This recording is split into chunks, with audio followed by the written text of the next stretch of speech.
তন্দুর ছাড়া একদম tandoori chicken recipe, একদম ঘরোয়া স্টাইল। দেখুন বন্ধুরা, ইট দিয়ে বানিয়ে নিয়েছি। ম্যারিনেট করা চিকেনগুলো সুন্দরভাবে শিকে গেঁথে নিচ্ছি। শিকগুলো বানিয়েছি 4mm রড দিয়ে। বন্ধুরা দেখতে পাচ্ছেন, একে একে সব চিকেনগুলোকে তন্দুর শিকের মধ্যে গেঁথে দিচ্ছি এবং কাঠের চুলার মধ্যে আস্তে আস্তে করে সেঁকে নেব। কয়লা ছাড়া কাঠের চুলার মধ্যে সুন্দরভাবে আঁচ করেছি। কিন্তু বন্ধুরা, এখানে আঁচ করার একটা টেকনিক আছে। যেহেতু কাঠগুলো আগে সুন্দরভাবে জ্বালিয়ে নিয়েছি, জ্বালাবার পরে এই আগুনটা হয়েছে, তার মধ্যে এইগুলো সেঁকতে হবে। আগুনের শিখা অবস্থায় চিকেনগুলো সেঁকলে পুরো কালো হয়ে যাবে এবং ভেতরে কাঁচা থেকে যাবে, বাইরে থেকে পেকে যাবে, কিন্তু খেতে ভালো লাগবে না।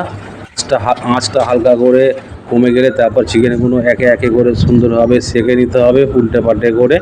তো বন্ধুরা দেখতেই পাচ্ছেন, আপনারা খেতে ইচ্ছা করলে বাড়িতে বসে এরকমভাবে বানিয়ে নিতে পারেন। খুব সুন্দর একটা ভালো আইটেম রেসিপি। এবং আস্তে আস্তে এখানে আমরা পুরো সেঁকে নিচ্ছি। এখানে হাফ ডাউন পুরো পেকে গেছে। দেখুন কত বড় সুন্দর চিকেন, কি সুন্দর সাইজ, কি সুন্দর কালার, একদম জমে যাবে।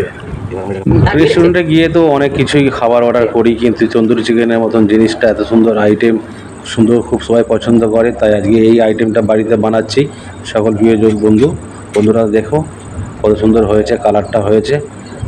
ভিডিওটা যদি আপনাদের ভালো লাগে অবশ্যই লাইক কমেন্ট করে পাশে থাকবেন এবং সাবস্ক্রাইব করবেন। বাড়ির সকলের মন জয় করার জন্য আজকে এই রেসিপি তন্দুরি চিকেন। ওহ, কি সুন্দর কালার এসেছে চিকেন, তন্দুরি চিকেন, খুব সুন্দর কালার এসেছে। আর খেতেও খুব মজা, যেমন দেখতে সুন্দর তেমন খেতেও মজা। এখানে আমরা পরিবেশন করে নিয়েছি।